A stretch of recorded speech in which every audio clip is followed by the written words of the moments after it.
Hi guys, so these are my chili and tomato fritters. Really tasty, super delicious. Eat them immediately after you fry them, so good. So it's based on a recipe from my book, The Island Kitchen. But this one is something I like to make at home. It's got just plain flour and a bit of baking powder in there, and then add in some curry powder. It could be any type of curry powder that you've got at home, that's fine. And then just mix it up to make like a batter. So I add in probably about 100 mils of water or so, just to mix it up, make it into a thick batter. It doesn't matter at this stage if it's really thick, because when you add in the tomatoes it will kind of loosen up with those juices. So I tend not to be too worried at this stage. So this fritters, you kind of add in, like I said, chopped tomatoes, and then probably like watercress usually, or chopped spring greens, or kale, or like spinach, anything you've got like left over lying in the fridge. Just chop it up, finely chop it up, and you can whack it in, and it will be really like healthy and tasty, really delicious fritters. So we kind of mix it all together really well. And then the next ingredient I kind of always add is chili. So I haven't got any fresh green chilies at the moment, but you can add in like chili flakes. That's fine to add in chili flakes. So I find these kind of, I had like a packet of chili flakes that was lying around for quite a while, and it wasn't that hot. And when I bought these new ones, it was like, wow. So definitely do, like, spices do kind of disintegrate over time and you don't taste the flavour as much. So these ones are really spicy, so I added some chili flakes in. And then next thing, super easy, is just have to fry them.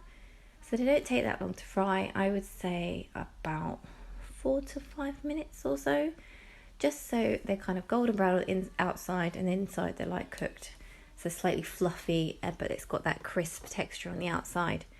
And I just use a fork just to bob it around the pan. So I've just been frying it in vegetable oil, normal vegetable or sunflower oil is fine. Don't do olive oil or coconut oil or anything like that, but for frying I use vegetable or sunflower oil, and that's fine. So they kind of take 4 to 5 minutes, and then, as you can see, have a break. It was a hot day. So you just bob them around with your fork until they're done, and then you take them out, and you can leave them on tissue paper just to kind of soak up that extra grease. Or if you've got a wire rack, pop it on a wire rack. And then I find that sometimes it tends to be more crispy as well if you pop it on a wire rack, so you can do that instead. So this recipe makes about like double that amount, about 8 or so fritters. Really delicious. You can have these with chili sauce or like a tomato chutney or anything like that. So I always do the batch cooking. So first, do 4 fritters, 5, however many you can fit in your pan comfortably, but not overcrowded, and then do a second batch.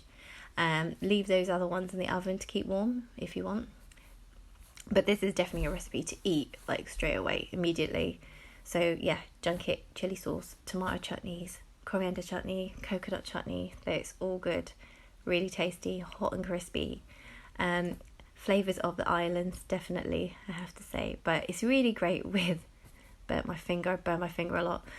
Really great with like the tomato and the greens in there. So yeah, give it a go. Let me know if you enjoy this recipe, and I hope you like it. Thanks.